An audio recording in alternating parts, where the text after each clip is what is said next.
Rapor pendidikan menyajikan data hasil evaluasi sistem pendidikan yang berasal dari asesmen nasional. Situasi yang kami hadapi adalah rapor pendidikan di tempat saya mengajar menunjukkan bahwa kemampuan literasi dan numerasi masih perlu ditingkatkan. Selain itu, kesiapan belajar siswa dalam menerima atau mempelajari materi di awal pembelajaran juga belum maksimal. Kesiapan belajar ini perlu dilakukan untuk pemeriksaan kesiapan belajar siswa.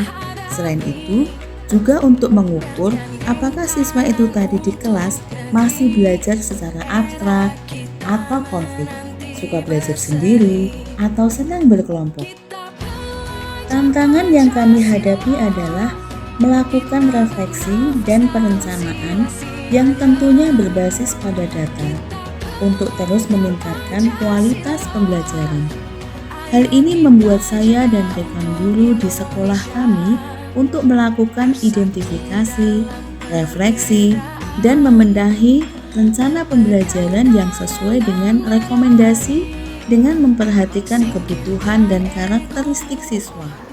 Perkenalkan, pada kesempatan siang hari ini saya mempresentasikan tentang visi dan karakter perubahan sekolah yang menjadi tugas kami dalam pendidikan guru pembinaan anak 11 Kabupaten Karanganyar.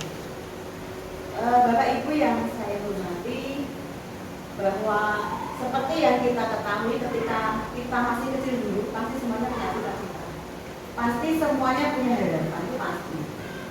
Karena dengan cita-cita dan harapan itu kita bisa melangkah. Jadi itulah ibaratnya visi ya.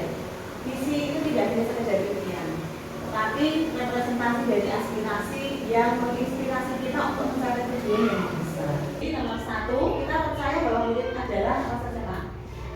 Yang pertama, aset masa depan bangsa. Kemudian jawaban berikutnya, penerus bangsa. Ada juga anak didik yang harus diperhatikan. Kemudian memiliki karakter tersendiri dan keunikan keistimewaan pula. Kemudian seseorang mempunyai tujuan untuk sukses.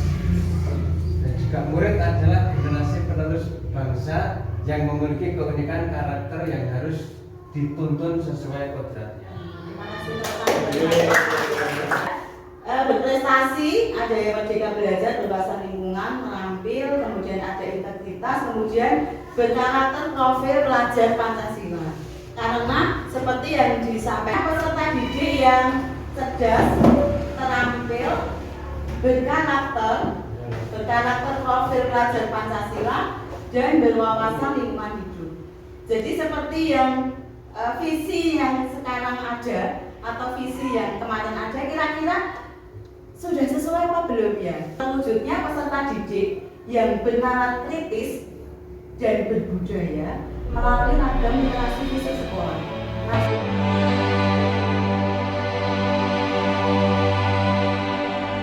Melangkah di lorong sekolah menuju ruang kelas, terdengar sapaan Bapak Ibu guru, selamat pagi. Kami guru bekerja selalu penuh cinta, setia mengajar dampingi murid-murid kami. Kami bangga menjadi guru.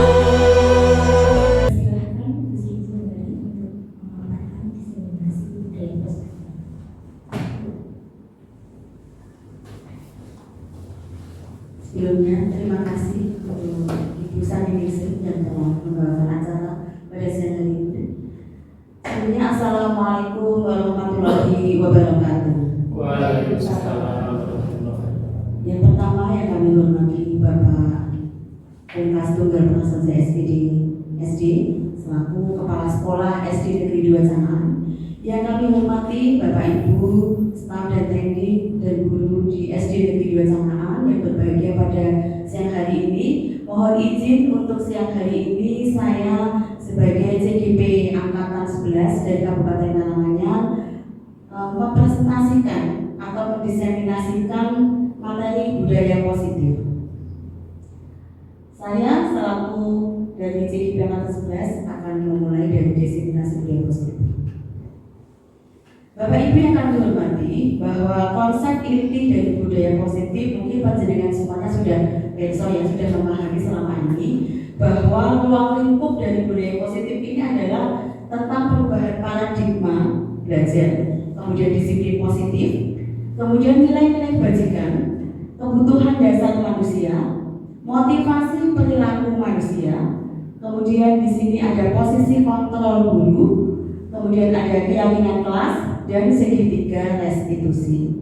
Bapak Ibu yang kami hormati, banyak sekali materi yang tadi disampaikan. Semoga nanti dalam kurun waktu 60 menit saya bisa mempresentasikan semua materi yang ada di slide PPT kami. Pendahulu kita Bapak KHD Ki Hajar Dewantara kemarin sudah disampaikan bahwa pendidikan ini adalah tempat persemaian benih-benih kebudayaan dalam masyarakat. KHD memiliki keyakinan bahwa untuk menciptakan manusia Indonesia yang beradab, maka pendidikan menjadi landasan pembentukan peradaban bangsa. Dan tujuan pendidikan seperti yang disampaikan oleh Ibu Saniningsih tadi, sebenarnya guru itu bertindak sebagai penuntun atau menuntun segala kodrat, baik kodrat kodrat alam dan kodrat zaman. Kodrat alam itu kodrat lainnya, jadi kawan bayi. Kalau Jawa ini, kalau kodrat zaman berarti dia itu mengikuti perkembangan zaman yang sedang sekarang. Kalau zamannya itu digitalisasi, berarti guru mau nggak mau memang harus mengikuti perkembangan zaman. Nah, KHD juga mengibaratkan peran pendidik itu seperti seorang petani atau tukang kebun. Nah, di sini mungkin Mas Suci yang tahu ya tentang tukang kebun dan petani. Tapi dalam apa sebenarnya apa ya Mas Suci ya? Setiap hari Mas Suci itu menyamai benih-benih, kemudian merawatnya seperti anaknya sendiri, kemudian nanti tumbuh menjadi benih-benih yang bagus dan siap dijual atau dimakan. Demikian juga guru selayaknya demikian. Apapun kondisi murid yang kita terima, hendaknya yang harus kita openi, rawat, kemudian kita tumbuhkan potensi-potensi yang ada dalam diri mereka sehingga menjadi potensi-potensi unggul. Next, Ki Hajar Dewantara, itu kita ini ya ambil contoh pada perbandingannya bahwa tumbuh-tumbuhan seperti seorang petani tadi ya saya sampaikan, kemudian ibaratnya sawah dengan sekolah gitu. Kalau sekolah kita langsung saja diibaratkan sebagai tanah tempat bercocok tanam. Dan petani guru itu sebagai petani tadi. Guru harus mengusahakan sekolah jadi lingkungan yang menyenangkan, menjaga dan melindungi murid dari hal-hal yang tidak baik. Nah, salah satu tanggung jawab seorang guru itu apa? Yaitu menciptakan suatu lingkungan yang positif, Bapak Ibu. Jadi yang terdiri dari warga sekolah yang saling mendukung. Warga sekolah di sini itu banyak sekali, ya, dari kepala sekolah, guru, teknik, penjaga, kemudian siswanya, wali murid, guru, ya, komite, ya, ataupun lingkungan sekitar itu adalah termasuk warga sekolah. Nah, di sana saling bekerja sama sehingga tercipta kebiasaan-kebiasaan baik. Dari kebiasaan-kebiasaan baik ini, ya, kita itu diharapkan menjadi karakter baik. Kalau penjenengan semua pernah membaca bukunya The Habit, Anatomy The Habit gitu ya, itu mereka tuh sukses itu dari sebuah perubahan kecil sekali, dimulai dari dirinya sehingga dia terus-menerus melakukannya sehingga menjadi sebuah karakter gitu. Nah, KHD juga mengatakan bahwa kodrat alam dan kodrat zaman. Tadi yang saya sampaikan bahwa kodrat alam tadi adalah gawan lain. Pendidikan sesuai dengan potensi yang dimiliki diri anak, baik minat dan bakatnya. Setiap anak itu pasti punya. Kalau belum punya, di sini ada tugas guru dan sebagai wali murid itu bagaimana menumbuhkan minat dan bakat ini. Sesuai dengan apa? Sesuai dengan kearifan lingkungan tempat tinggal anak. Jangan dipaksakan ketika anak desa harus berperilaku kota. Demikian juga anak kota berperilaku anak desa itu tidak bisa. Jadi mereka itu hidup di lingkungannya gitu. Kemudian kalau kodrat zaman Ya, pendidikan itu harus disesuaikan dengan perkembangan zaman dengan tetap mengutamakan kearifan lokal sosial budaya Indonesia. Bapak Ibu, kita ketahui bahwa pendahulu kita itu semuanya adalah Muslim gitu ya. Jadi beliau-beliau itu hari itu ketika membuat suatu rumusan itu selalu dipadukan dalam Al-Quran. Seperti yang disampaikan tadi bahwa salah satu hadisnya Rasulullah yang didiklah anakmu sesuai dengan zaman. Jadi kalau kita itu mendidik siswa kita SD itu ya rakatok gitu nih, tidak zamannya lagi. Kalau dulu kita itu hanya sekedar ceramah, guru masuk, pak guru masuk itu langsung anak ya kalau zaman dulu kita SD ya. Kemudian guru itu harus sama, berperilaku sama sebagai penceramah saja, ya harus nggak masuk. Apalagi siswa kelas 1 yang spesial sekarang kelas 2, kelas 3, apalagi kelas 4 ya Pak Kofi, itu mereka spesial semuanya. Jadi daya konsentrasi siswa itu sesuai atau linear dengan usianya. Kalau usianya 6 tahun atau 7 tahun, berarti konsentrasinya ya 7 menit. Setelah itu ya wes buyar. Nah, makanya kalau Pak Kofi kan SBK ya Pak, untuk menumbuhkan konsentrasi ulang itu mungkin dengan daya SBK ulang. Nah di sini nilai dan peran guru penggerak mungkin nanti bisa kita kolaborasikan Bapak Ibu. Nilai-nilai ini adalah berpihak pada murid, kemudian mandiri, reflektif, kolaboratif, dan inovatif. Itu tuntutannya seperti itu. Kemudian perannya apa? Peran guru penggerak menjadi pemimpin pembelajaran di kelasnya, ya. Kemudian menggerakkan komunitas praktisi. Kalau sekarang itu kalau di kita namanya komunitas membeli, komunitas belajar. Alhamdulillah di SD kita itu sudah aktif Bapak untuk komunitas belajarnya 2 pekan sekali ya Bu, Selasa. Kemarin itu terakhir membuat PMM, kita selesai bersama, ataupun nanti kebutuhan-kebutuhan yang lain. Sudah didaftarkan juga di PMN juga, ya, dengan nama Cahaya Ilmu kalau nggak salah. Monggo yang belum gabung silakan gabung. Kemudian peran berikutnya adalah menjadi coach bagi guru lain, mendorong kolaborasi antar guru, mewujudkan kepemimpinan belajar. Kemudian nilai dan peran ini diharapkan budaya positif di sekolah itu dapat terwujud, Bapak Ibu. Okay, next. Nah, selama ini terjadi miskonsepsi atau salah paham tentang teori kontrol. Nah, Dr. William Glasser itu mengatakan bahwa ilusi guru itu mengontrol murid. Jadi ilusi bahwa semua penguatan positif itu efektif dan bermanfaat. Ternyata bahwa ilusi juga bahwa kritik dan membuat rasa bersalah mampu menguatkan karakter. Ada juga miskonsepsi bahwa ilusi bahwa orang dewasa itu berhak memaksa. Jadi ini seringnya terjadi. Ilusi bahwa orang dewasa berhak memaksa itu terjadi di lingkungan rumah tangga kita, keluarga kita, lingkungan sosial. Siapa yang punya kekuatan di situ, dia punya kekuatan untuk memaksa juga. Di lingkungan sekolah demikian, di lingkungan kelas yang cukup kecil juga demikian. Guru bertindak sebagai penguasa. Nah, makanya di sini mohon maaf kita mengubah paradigma, stimulus respon ke pendekatan teori kontrol. Selama ini kalau guru itu ya, kowe kudu manut guru. Ya salah, hukuman gitu nih selama ini. Nah, seperti itu akan menimbulkan bahwa metode berpikir menang atau kalah. Siapa yang menang pada saat itu? Dalam suatu komunitas, kalau dia punya kekuatan, dia paling menang. Nah, itu ternyata tidak bisa dilakukan terus-menerus. Makanya teori kontrol ini muncul. Ini ternyata bisa dilakukan Bapak Ibu di sekolah ataupun di rumah. Selama ini ketika saya dapat materi ini, oh ternyata materi ini sangat fleksibel sekali, baik dilakukan di rumah atau di sekolah. Selama ini saya mungkin di rumah sebagai orang tua, anak harus manut sama orang tua. Mau ragu, gelem, posisinya orang tua adalah benar, gitu. Nomor 1 benar, kalau misalnya nomor 2 itu anak salah, ya kembali ke peraturan pertama. Soalnya orang tua benar. Demikian juga di sekolah demikian, gitu. Nah akibatnya apa? Terjadi hukuman, ya.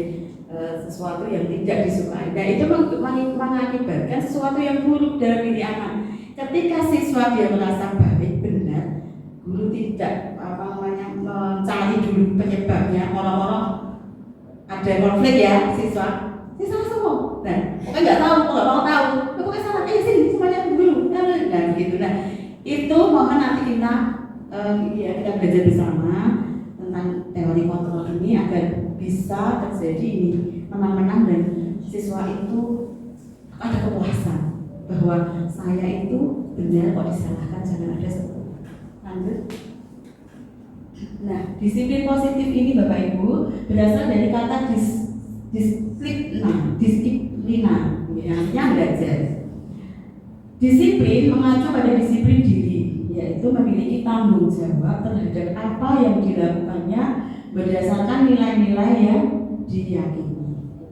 Kemudian disiplin positif juga merupakan salah satu cara penerapan disiplin yang bertujuan untuk menumbuhkan kesadaran serta memberdayakan peserta didik tanpa imbalan penghargaan atau ribet ancaman atau hukuman. Nah, ini ada sebuah kasus kemarin disampaikan, misalnya guru A itu bisa mengkondisikan kelasnya dengan ribet bintang. Seminggu teratur, ya pembelajarannya teratur karena ada ribet bintang tadi, teratur semuanya. Nah, suatu saat guru A ini tidak masuk, padahal setiap hari sudah teratur, digantikan sama guru B. Guru B tidak tahu ada peraturan atau kebiasaan ribet bintang. Dia mengajarkan kebiasaan ya umumnya guru B. Apa yang terjadi Bapak Ibu? Sebuah kebiasaan yang sudah dilakukan oleh guru A tadi, teratur, semuanya bisa terjadi. Tetapi guru B ini perlakuannya berbeda, ya buyan. Apa yang sudah dibiasakan satu minggu itu tidak berbekas sama sekali ketika digantikan guru B. Karena apa? Motivasi siswa tadi bukan dari disiplin internalnya, tetapi berasal dari ada iming-iming tadi loh, reward tadi. Kemudian sebagai pendidik, tujuan kita adalah menciptakan peserta didik yang memiliki disiplin diri sehingga mereka berperilaku mengacu kepada nilai-nilai kebajikan universal dan memiliki motivasi intrinsik dari dalam diri. Jadi budi kayak dia, nanti kayak dia ini pokoknya aturan disiplin yang dilakukan. Nah, nilai-nilai kebajikannya Bapak Ibu, bahwa nilai-nilai ini harus disepakati bersama, lepas dari suku bangsa, agama, bahasa maupun latar belakangnya. Ada beberapa contoh nilai kebajikan bisa diambil dari elemen profil pelajaran Pancasila, yaitu beriman kita kepada Tuhan Yang Maha Esa, berakhlak mulia, berkebinekaan global, kemudian gotong royong, mandiri, kreatif, benar artis. Itu monggo satu elemennya bisa diambil nilai kebajikan. Kemudian ada juga toleransi, rasa hormat, integritas, mandiri ini juga bisa diambil. Kemudian ada juga life skill-nya apa? Dapat dipercaya, lurus hati, berkata baik, gitu ya. Ini sangat menyedihkan sekali ketika di lingkungan anak itu sering berkata kotor, dia menjadi virus di kelasnya, menulari teman-temannya. Nah, seperti yang saya sampaikan di awal tadi, ketika guru itu bertindak sebagai penengah murid yang konflik, maka dia tidak harus langsung kamu salah, itu salah, tidak. Tetapi kita juga harus mengetahui kebutuhan dasarnya siswa ini apa saja. Jadi kebutuhan dasar manusia itu ada segala sesuatu yang kita lakukan itu mendapatkan apa yang kita inginkan.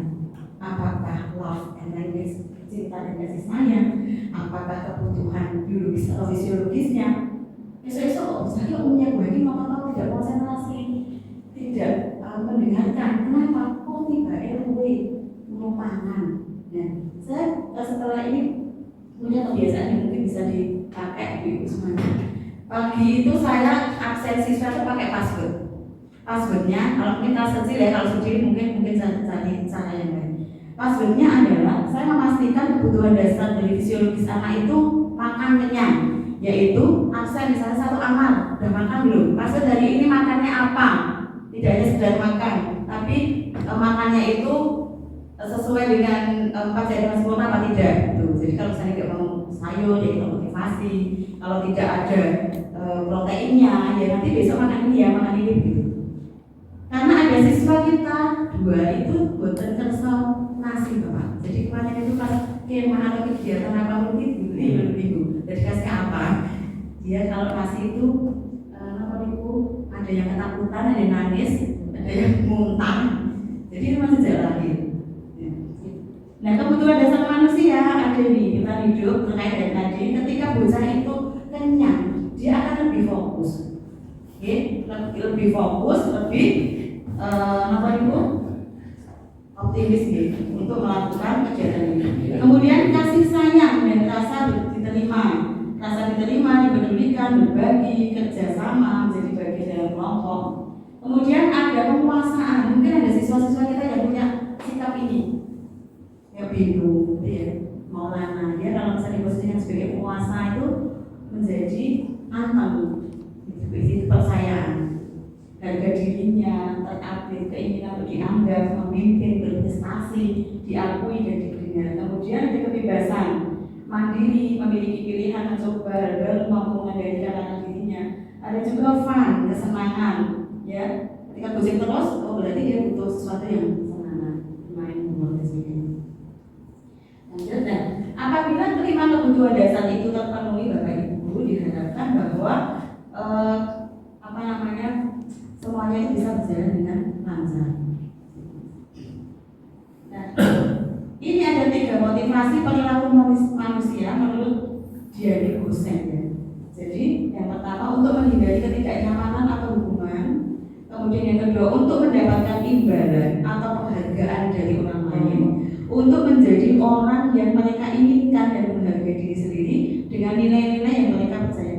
Nah ini orang melakukan disiplin. Misalnya saya masuk sekolah tepat waktu. Itu kenapa? Mungkin ada alasannya. Alasannya bisa dipilih. Penjelasan semuanya setiap hari masuk ke sekolah bekerja meskipun yang saya bapak kepala sekolah tidak hadir selalu, tapi penjelasan itu selalu hadir tepat waktu. Itu alasannya kenapa? Ini mungkin ada 3 dipilih. Padahal Pak Pras bukan selalu awal, tapi penjelasannya selalu hadir. Kenapa? Kenapa Pak Alvin?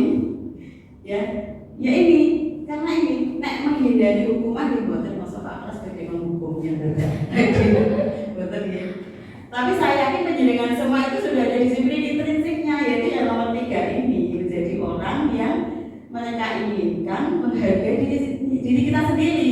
Kita itu melakukan setiap hari pekerjaan tidak diawasi ataupun diawasi, ya karena kita menghargai diri kita sendiri. Dan ini apa namanya? Nilai-nilai yang mereka percaya juga sebagai bentuk penghargaan. Di sini saya bacakan yang nomor 3 tadi, tentang bentuk penghargaan diri kita itu mematuhi peraturan tanpa harus mereka melakukan sesuatu karena nilai-nilai yang mereka yakini dan hargai.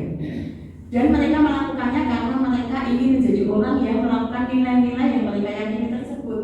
Ini adalah motivasi yang akan membuat seseorang memiliki disiplin positif karena motivasi berperilakunya bersifat internal, bukan eksternal. Nah kemudian ini hukuman, konsekuensi, dan kegiatan-kegiatan ibadah untuk hukuman ya Bapak Ibu. Soalnya nanti siswa nanti pikirannya, oh orang melakukan salah ibadah, misalnya kudu sholat. Berarti sholat itu bukan kesadaran pribadi, tapi sebagai bentuk hukuman, gitu ya. Nanti kita coba bersama-sama hukuman. Kemudian ada konsekuensi sama-sama disepakati, ya. Kemudian ada restitusi. Proses menciptakan kondisi bagi murid untuk memperbaiki kesalahan, ada prosesnya ya. Proses kolaboratif yang mengajarkan murid untuk mencari solusi sendiri. Jadi nanti ada win-win solusi. Kemudian ada 5 posisi kontrol Bapak Ibu yang perlu kita ketahui sebagai penghukum atau pembuat merasa bersalah atau memantau saja, manajer coba. Ini kita posisinya di mana ini? Selama ini kita posisinya di mana? Apa sebagai penghukum? Enggak ya, kita orang mlebu upacara menghubungi lapangan enggak ya? Membuat merasa bersalah, akhirnya orang juga pernah sakit guru, pernah dibukan Pak Kepala Sekolah piye, nek kamu pernah masuk, oh makasih atau sama guru tolong. Nah itu merasa bersalah menunjukkan, wah aku kalau sesuatu masa guru aku gak ditukani kepala sekolah. Nah itu membuat suatu kegiatan dengan memunculkan rasa bersalah.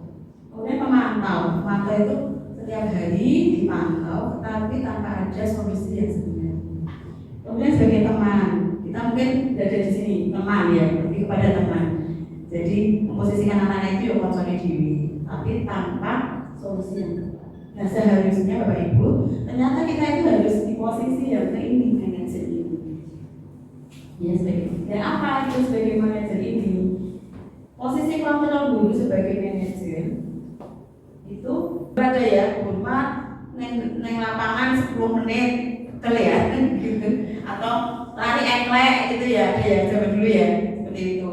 Terus apa namanya? Saya bukan kelas. Berdiri di depan kelas, di pojok kelas, kalau nggak ada PR, dicoba. Nah,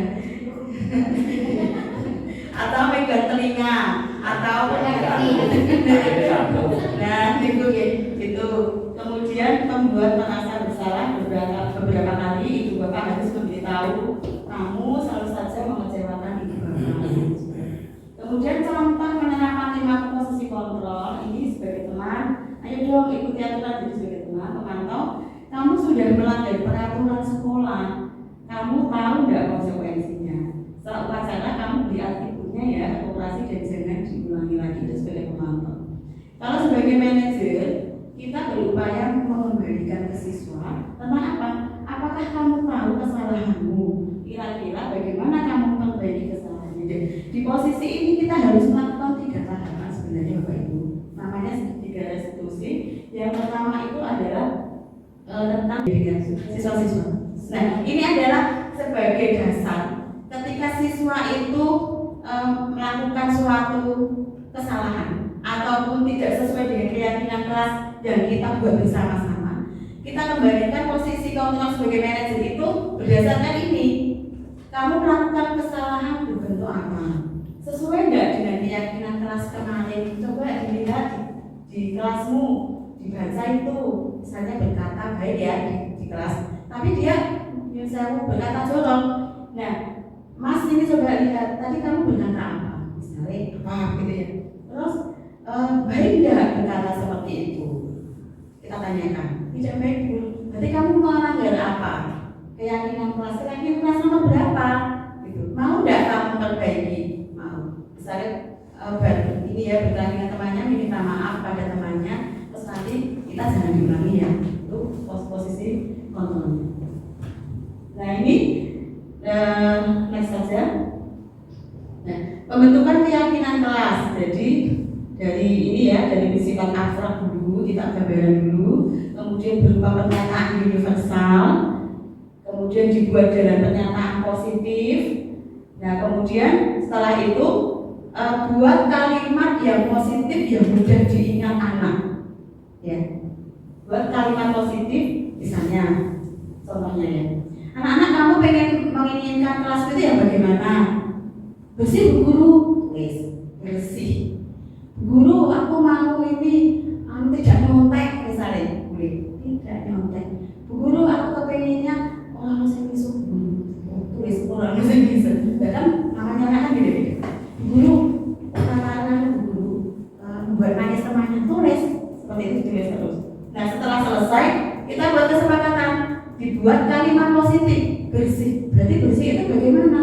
Tidak membuang sampah atau membuang sampah pada tempatnya, atau membalikan benda pada tempatnya, atau meminta izin kepada temannya, atau berkata baik, ataupun apa yang tadi disepakati. Setelah itu nanti dibuat ditempelkan, ya ditempelkan sesuai dengan kesepakatan. Lebih baik mungkin anak disuruh menempelkan sendiri atau menulis kalau kelas besar ya, kemudian ditempelkan di kelasnya masing-masing.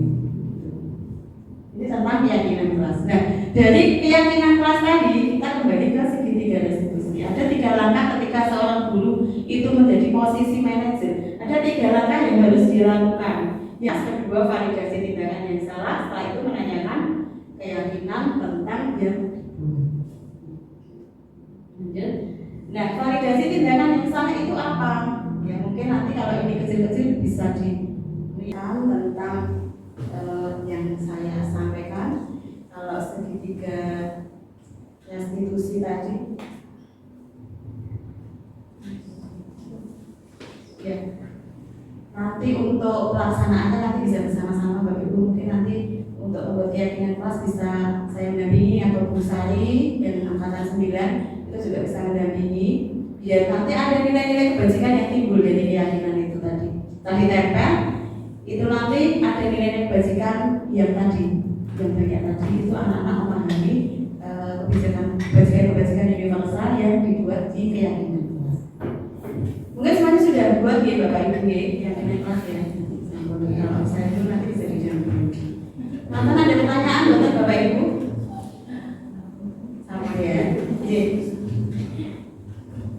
Ya. Kalau sudah waktu, terima kasih atas perhatian Bapak Ibu. Mohon maaf kalau banyak kurangnya dalam saya menyampaikan tentang budaya positif ini. Nanti lebih lanjutnya bisa belajar bersama-sama. Waktu selanjutnya saya serahkan kepada pembawa acara ini. Kasih WO,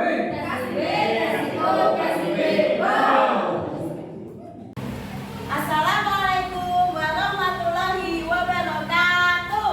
Alhamdulillahirrahmanirrahim.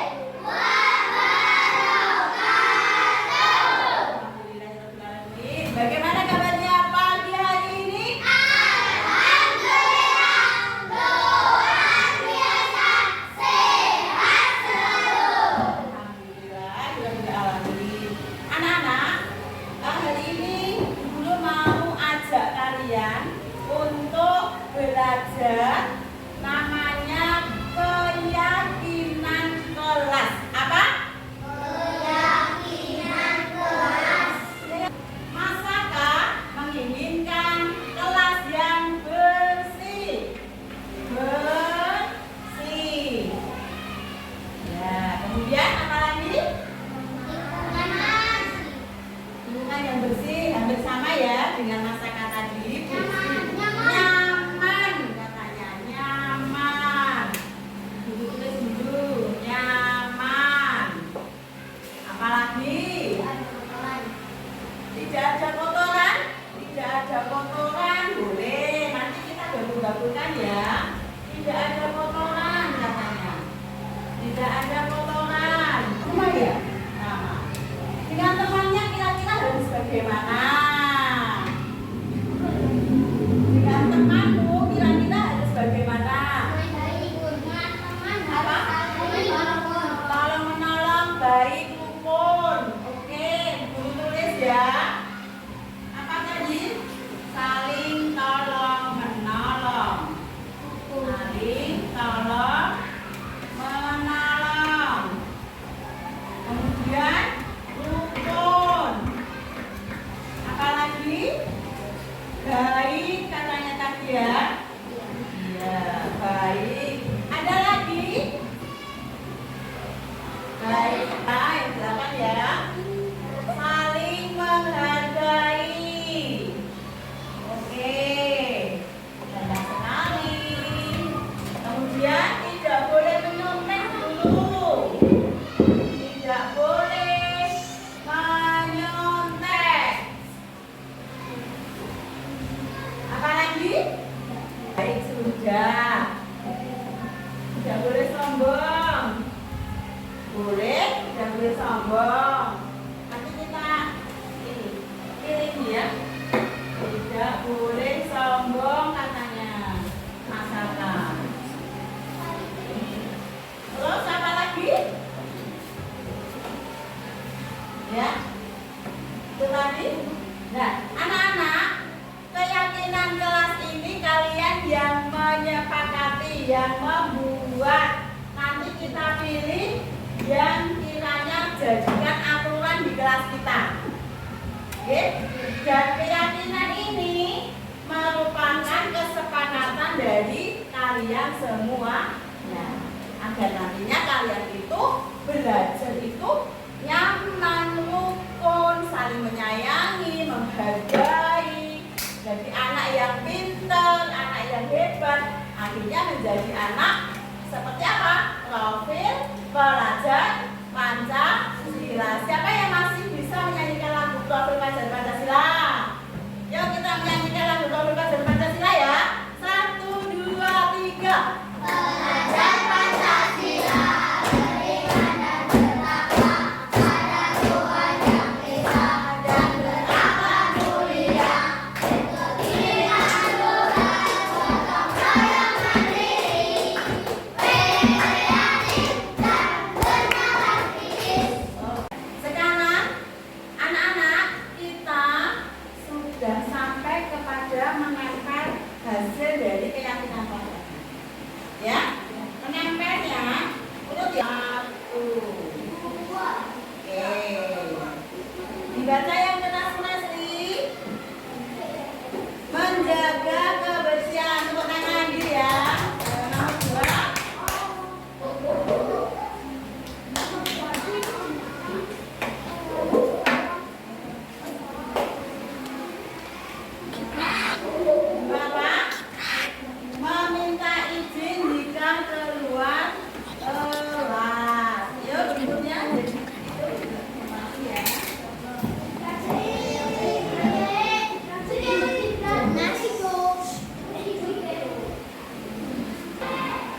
semangat. Saat dengan kelas ini saya senang. Nama saya Sunas. Dengan kelas ini aku juga bertanggung jawab.